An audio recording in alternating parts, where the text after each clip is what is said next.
Assalamualaikum warahmatullahi wabarakatuh.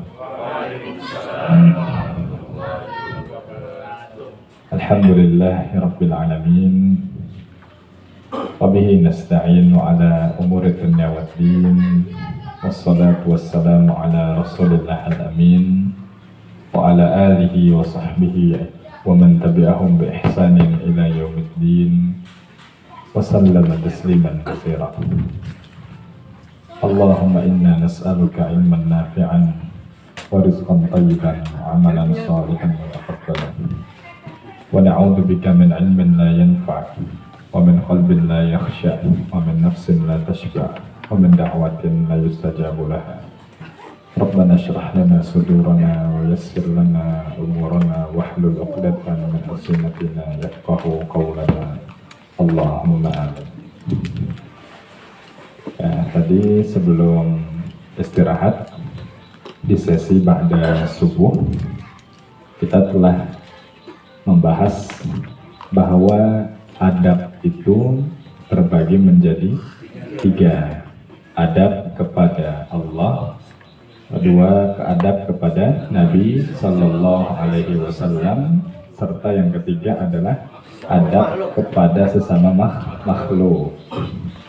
Adab kepada Allah, beliau jelaskan di situ adalah kita melaksanakan segala sesuatu yang dapat mendekatkan kita kepada Allah Subhanahu wa Ta'ala.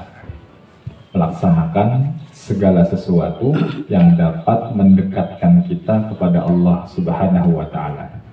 Baik bentuknya itu adalah amalan zahirah, yaitu jawarih, amalan badan, ataupun wal batinah, ataupun amalan hati. Serta tujuan dari amalan tersebut beliau sampaikan ala muqtadhat ta'zim wal ijlal wal haya, sebagai bentuk pengagungan kepada Allah, sebagai bentuk pemuliaan kepada Allah, dan sebagai bentuk rasa malu kepada Allah Subhanahu wa Ta'ala. Nah, orang yang selalu berusaha melaksanakan hal-hal yang dapat mendekatkan dia kepada Allah, baik amalannya zahir maupun batin, tujuannya untuk pengagungan, pemuliaan, dan rasa malu, ini sebagai tanda orang tersebut mencapai derajat kamalut tauhid, tauhid yang sempurna. Itulah orang-orang yang ketauhidannya sempurna. Serta ini pertanda orang tersebut memurnikan peribadahan dan pengesaan kepada Allah Subhanahu wa Ta'ala. Baik, ini yang pertama, adab kepada Allah Subhanahu wa Ta'ala. Kemudian yang kedua, barakallahu fikum, adalah adab kepada Nabi Sallallahu Alaihi Wasallam. Disebutkan di situ mengamalkan adab kepada Nabi Sallallahu Alaihi Wasallam adalah kita memastikan diri kita, memaksa diri kita untuk selalu ittiba, mengikuti Nabi Sallallahu Alaihi Wasallam, baik dalam hal yang kecil maupun yang besar, pada setiap hal yang ringan maupun perkara yang berat, dan tidak boleh mendahulukan ucapan lain, perbuatan lain, persepsi lain, pemikiran lain, dan hawa nafsu atau hasrat dari sisi yang lain ketimbang sunnahnya Nabi Sallallahu Alaihi Wasallam. Jadi sunnahnya Nabi harus berada di bawah petunjuk dari segala macam petunjuk. Seperti yang sering kita dengar, Nabi ketika mau berkhutbah, Nabi banyak menyampaikan fa'inna asdaqal hadithi kitabullah wa khairal hadi Muhammadin sallallahu alaihi wasallam. Sebaik-baik petunjuk adalah petunjuknya siapa? Nabi Muhammad sallallahu alaihi wasallam. Itu yang kedua. Kemudian yang ketiga, adab kepada apa? Kepada sesama makhluk. Apa yang beliau jelaskan di situ? Yang ketiga, adab kepada sesama makhluk. Di situ beliau sebutkan adalah kita berinteraksi dengan mereka, berinteraksi dengan orang lain bimakarimil akhlak. Satu, dengan akhlak yang mulia. Yang kedua, dengan sifat-sifat yang baik. Serta yang ketiga adalah kita harus bisa memposisikan mereka sesuai dengan posisi yang layak bagi mereka. Ya, kalau mereka orang penting ya sudah, posisikan mereka sebagai orang penting. Kalau dia adalah dikenal sebagai ahli agama, meskipun kita nggak belajar kepada dia, kepada beliau, maka tetap kita posisikan dia sebagai ahli agama. Ketika beliau adalah Pak RT, Pak RW, ya meskipun secara perilaku macam-macam, dan tetap kita posisikan dia sebagai RT atau RW itu. Intinya ini akhlak pada orang lain, memposisikan mereka sesuai dengan posisinya, tidak merendahkan atau tidak meninggikan secara berlebihan. Ya, ini definisi adab kepada sesama yang pertama. Beliau menyampaikan juga ada definisi yang lain tentang adab kepada sesama makhluk. Di halaman yang ke-7, beliau sampaikan di antara definisi lainnya adalah kita bersifat dengan akhlak yang indah. Adab kepada sesama makhluk, kita ngapain? Kita bersifat, berperangai dengan akhlak yang indah, serta menjauhi hal-hal yang sebaliknya, menjauhi hal-hal yang notabene akhlak-akhlak yang buruk. Di antaranya adalah safasifil umur, hal-hal yang hina. Itu ciri atau definisi yang kedua. Definisi yang ketiga dari akhlak atau adab sesama makhluk adalah kita isti'malu ma yuhmadu, kita berperangai dengan akhlak yang baik, akhlak yang terpuji, baik dari sisi perbuatan maupun dari sisi ucapan. Yang kedua, ijtinabu ma yu'abu bihi, dan menjauhi segala hal yang berpotensi menjadi aib bagi kita. Jadi melaksanakan yang terpuji dan menjauhkan segala sesuatu yang buruk bagi kita. Dan kata beliau sebagai penutup yang tadi kita bahas, pembahasan yang ketiga ini yaitu adab kepada sesama makhluk. Di sini beliau sampaikan mihwarul hadis, pokok pembahasan, pokok pembicaraan yang akan kita bahas fi hadhil waraiqat, pada lembaran-lembaran kecil yang akan kita bahas berikut ini. Dan ini yang kita bahas tadi di sesi ba'da subuh.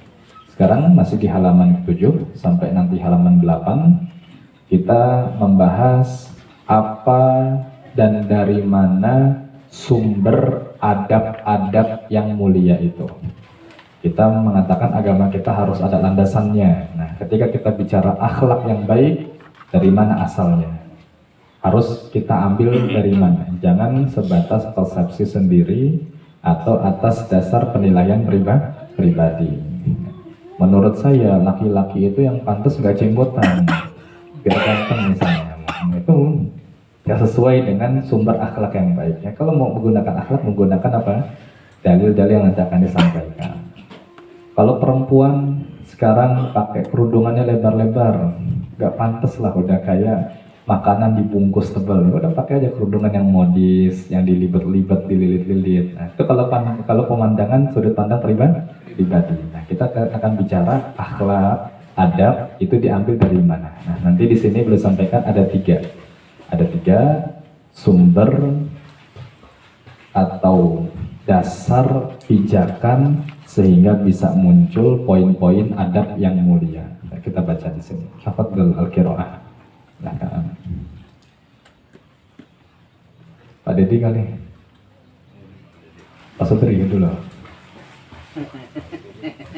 Atau Pak Jati dulu.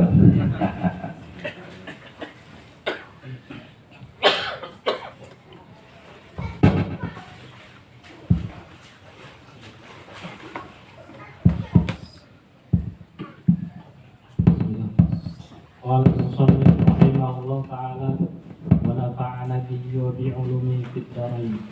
Allahumma ighfir lana wa li walidina wa li masyayikhina wa li sayyidil muslimina amin.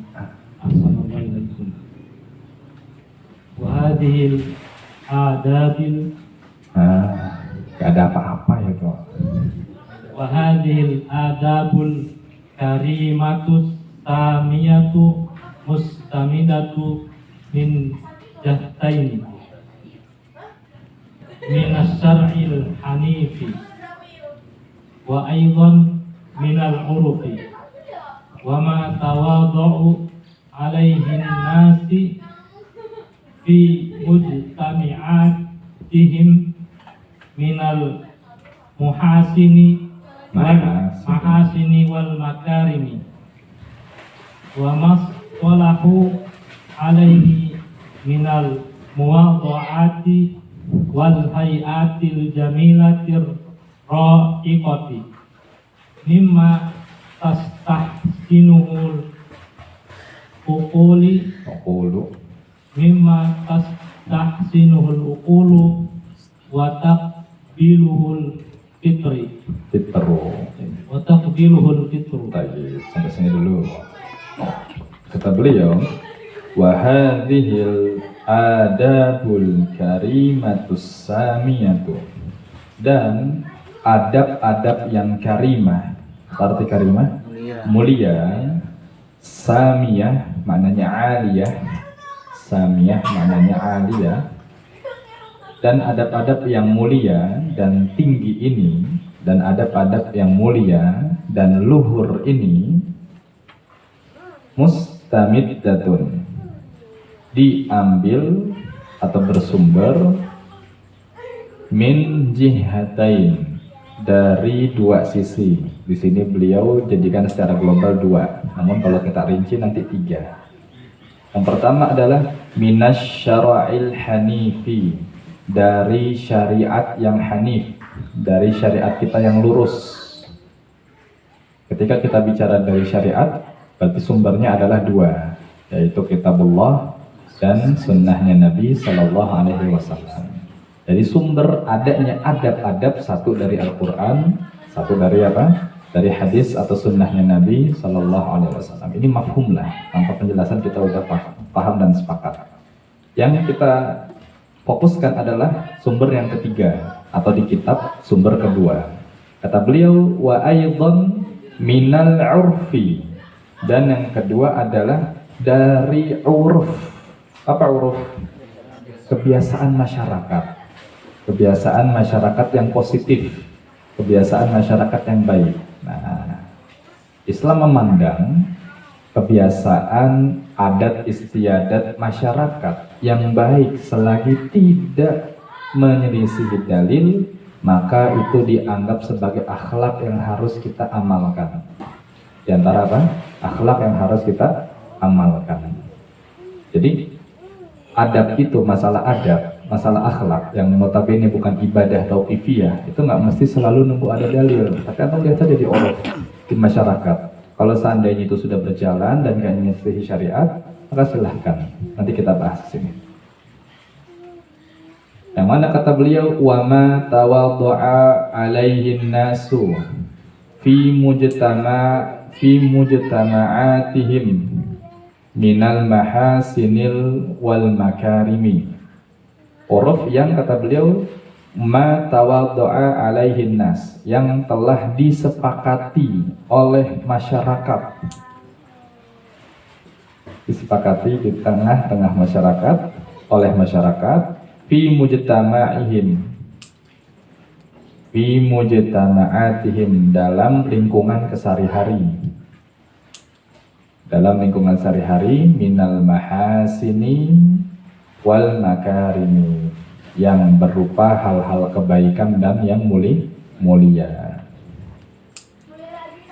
Kemudian wa masqalahu alaihi minal mawadhi'ati wal hayatil jamilati ar-ra'iqati. Yang kedua nanti kita bahas di sini, yaitu yang juga serupa dengan hal-hal atau tindakan-tindakan yang telah disepakati kemuliaannya. Hal-hal yang telah disepakati kemuliaannya. Jadi orang masyarakat menganggap itu sebagai hal yang mulia, meskipun gak ada dalil secara langsung dari Al-Quran maupun dari hadis. Syarat yang ketiga, adalah mimma tastahsinuhul uqulu wa taqbaluhul fitru, serta bisa diterima oleh akal dan diterima oleh fitrah. Diterima oleh akal dan terima oleh fitrah, artinya logis. Secara uruf itu logis. Jadi berarti di sini kita simpulkan sumber adab, sumber akhlak yang ketiga, yaitu berdasarkan uruf, harus ada 3 syaratnya. Harus ada berapa? 3 syaratnya. 1, uruf tersebut merupakan hal yang sudah mengalir atau sudah biasa dilakukan oleh masyarakat. Jadi sudah biasa dilakukan masyarakat, itu satu uruf bisa diterima. Yang kedua, urufnya itu telah disepakati sebagai kebaikan. Yang kedua adalah apa? Telah disepakati oleh kebaikan. Karena ada perilaku masyarakat yang telah tersebar namun belum tentu kebaikan. Nah, maka syarat kedua, selain dia sudah menjadi kebiasaan masyarakat, yang kedua apa? Telah disepakati sebagai kebaikan. Dan syarat ketiga, uruf bisa diterima sebagai adab dan akhlak adalah dia logis, rasional, masuk akal, diterima oleh akal dan bisa diterima oleh fitrah. Kalau nggak diterima oleh fitrah, nggak bisa masuk akal, seperti antum minum air bekas mandi guru antum, kan nggak masuk akal, biar mulia. Atau apalagi biasanya mindahin penyakit ke ayam cemani misalnya, mecahin telur biar banyak rizkinya, ini uruf, namun secara akal dan secara fitrah nggak masuk, maka ini tidak bisa dianggap sebagai adab dan akhlak. Jadi 3 syarat ini harus terpenuhi kalau kita mau menjadikan uruf sebagai apa? Adab dan akhlak. Satu, apa? Perilaku ini telah tersebar di masyarakat secara luas. Yang kedua, telah disepakati bahwa itu sebagai kebaikan.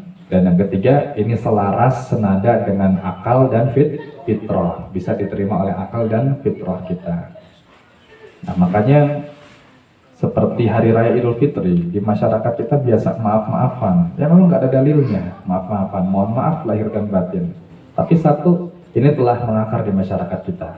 Yang kedua, masyarakat kita sepakat itu adalah hal yang baik. Dan yang ketiga, ini bisa diterima oleh akal dan fitrah kita. Namanya manusia pasti salah. Nah, maka nggak boleh kita menyalahkan orang yang ketika setelah Hari Raya, sholat Id, mohon maaf ya lahir batin. Enggak. Kadang ada teman-teman yang saking ingin kokoh terhadap Quran dan Sunnah, ada yang minta maaf, nggak boleh minta maaf lebaran. Nah, bukan masalahnya itu, tapi ini adalah uruf. Nah, maka kita ambil masalah adab, itu nggak serta-merta harus ada nasnya.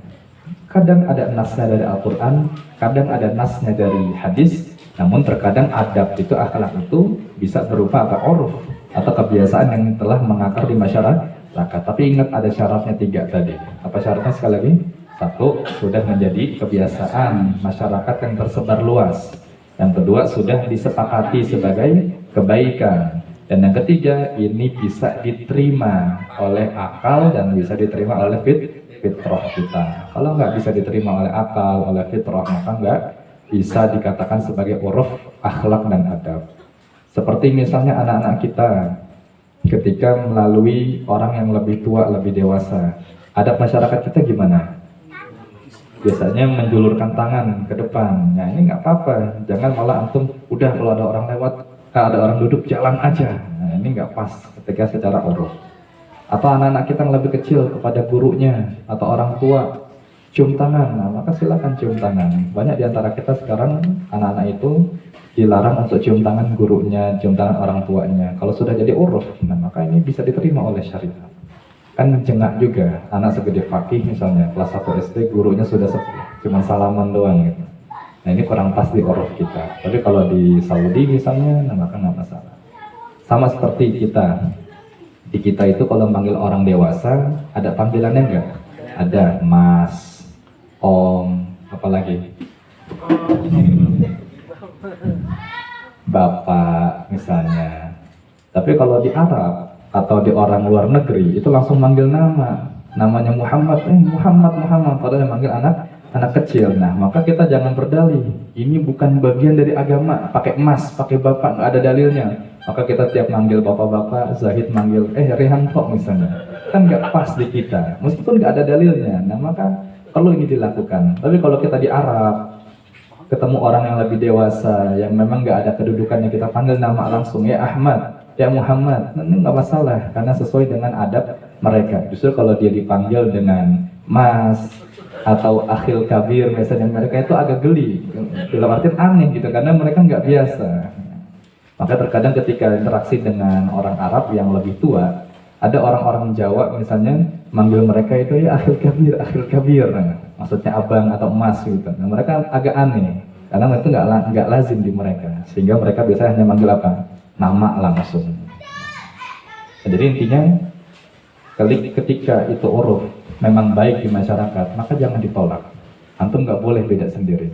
Termasuk masalah pakaian. Masalah apa? Pakaian. Kadang kita itu mengambil hadis tekstual, kemudian langsung dari sepenggalan saja. Memang ada hadis mengatakan pakaian yang paling dicintai Nabi adalah jubah atau gamis panjang. Ya. Nah, kemudian dipahami oleh masyarakat kita, inilah pakaian terbaik. Padahal tidak. Para ulama menjelaskan ketika bicara adab dan akhlak, pakai pakaian yang tidak syuhrah. Apa syuhrah? Yang mencolok sendiri. Kalau masyarakat kita biasa pakai sarung, ya udah antum sarungan. Kalau di masyarakat antum misalnya heterogen, ada yang pakai sarung, pakai jubah, pakai celana, pangsi, ya silahkan. Tapi kalau seandainya di kampung, di desa, nah maka antum harus menyesuaikan dengan adab kebiasaan mereka. Dan dalam kaidah usul itu ada kaidah yang bagus, adalah singkat namun ini turunannya besar, yaitu al-adatu muhakkamah. Adat istiadat itu dijadikan sebagai sumber hukum. Apa kaidahnya? Al-adatu muhakkamah. Antum hafalin tuh kaidahnya. Al-adatu muhakkamah. Adat istiadat bisa disimpulkan, diambil sebagai sumber hukum. Bisa dijadikan sebagai sumber hukum. Nah, jadi ini, ketika kita memahami 3 konsep ini, maka kita akan melihat pokoknya semua kebaikan, semua akhlak, semua adab selagi nggak bertentangan, maka harus kita laksanakan. Maka harus kita apain? Laksanakan. Ya, barakallah itu. Ini misalnya. Dan kita lanjut sekarang. Bawahnya dibaca belum, Pak? Belum ya. Betul. Silakan lanjut, Pak. Wa adabus syar'iyyatu fil jumlati tatrawi baina ma yajibul akdi wa ma yustahabbu tahalli bih wa yakbuhu tarkuhu. Kata beliau berikutnya, wal adabus syar'iyyatu fil jumlati tatarawahu baina ma yajibul akhdu bihi wa ma yustahabbu tahalli bihi wa yakbuhu tarkuhu. Di sini kata beliau al adabus syar'iyyah, adab-adab syariat, adab-adab syariat yang fil jumlah secara global, adab-adab dalam syariat kita secara global, tatarawahu mencakup, tatarawah ini bisa maknanya yatadommanu, mencakup, yatadommanu mencakup. Adab-adab yang ada dalam syariat kita secara global, tatarawahu mencakup. Di sini ada 2 hal, 2 macam adab kata beliau. 1, baina ma yajibul akhdu bihi. Ada yang wajib dilaksanakan, ada yang wajib dilaksanakan. Ada yang wajib dilaksanakan. Yang kedua, wa ma yustahabbu at-tahalli bihi, wayaqbuhu tarkuhu, dan ada yang kedua sifatnya sebatas anjuran, anjuran kita berhias dengannya. Wayaqbuhu tarkuhu, dan dibenci ketika meninggalkannya, Intinya adab dalam agama kita, dalam syariat ada dua, ada yang wajib dan ada yang sebatas mustahab atau sebatas anjuran. Misalnya yang wajib apa? Yaitu adab-adab seorang anak kepada orang tuanya. Itu adalah adab-adab yang apa? Wajib. Atau tadi adab-adab kepada Allah, adab-adab kepada Nabi Sallallahu Alaihi Wasallam, mendahulukan sunnahnya Nabi ketimbang berbagai macam pemikiran, maka ini hukumnya wajib. Di dalam Nawaqidul Islam disebutkan, ada apa Nawaqidul Islam nasarnya?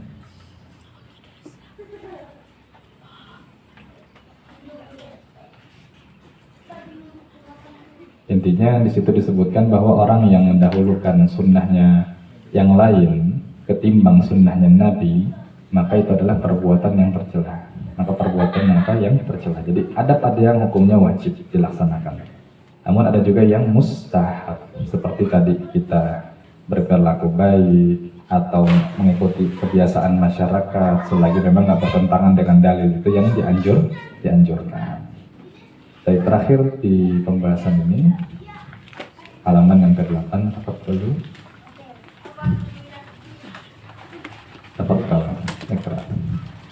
Wala syak annal mar'a idza akhadha nafsahu isti'mali hadhil adab wa rawwaduha 'ala al-qiyami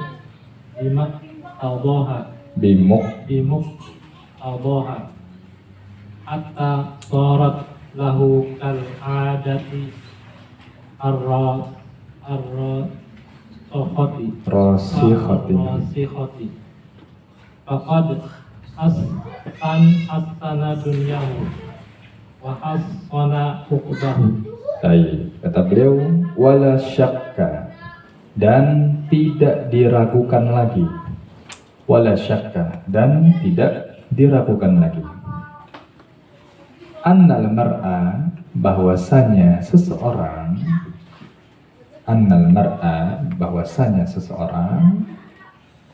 dan tidak diragukan lagi bahwasanya seseorang idza akhadha nafsahu, ketika dia menjaga dirinya, akhadha nafsahu, ketika dia menjaga dirinya, akhadha menjaga nafsahu dirinya, bisti'mali hadhil adabi, untuk selalu mempraktekkan adab-adab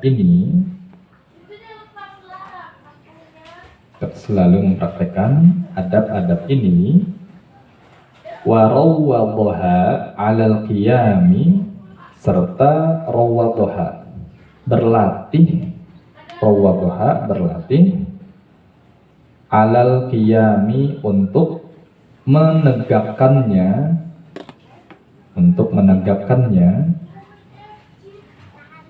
bimuqtadhaha, menegakkan yang penting baginya,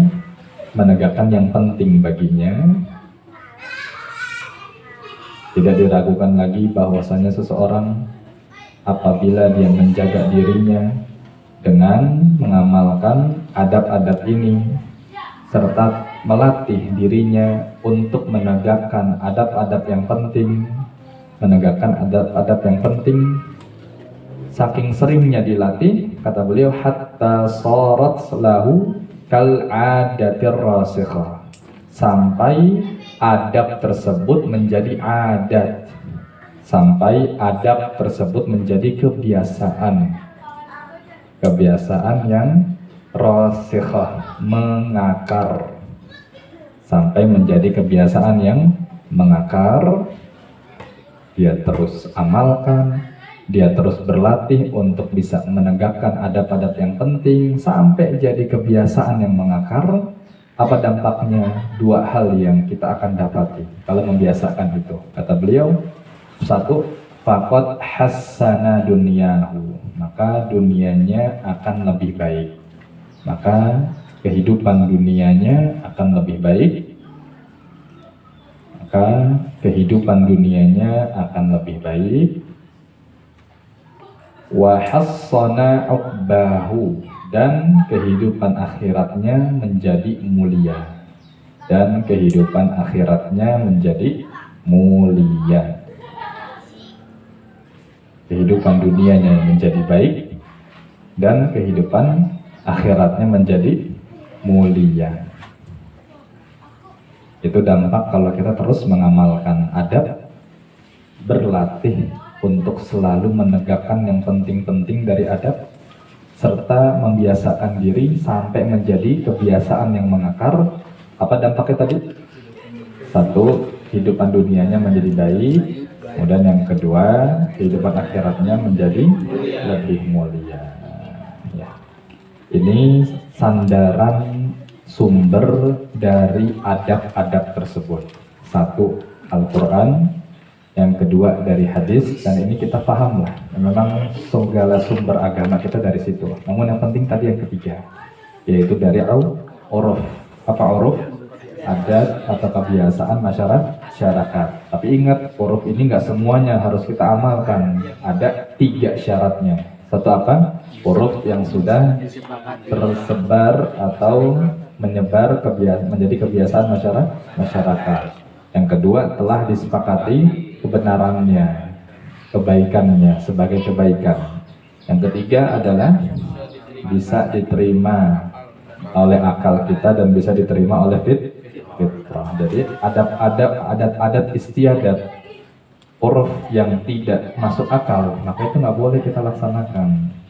Seperti misalnya secara fitrah, laki-laki lomba pakai daster misalnya di 17 Agustus. Ya, masalah lomba boleh-boleh saja, atau kita ikut pada 17 Agustus boleh-boleh saja.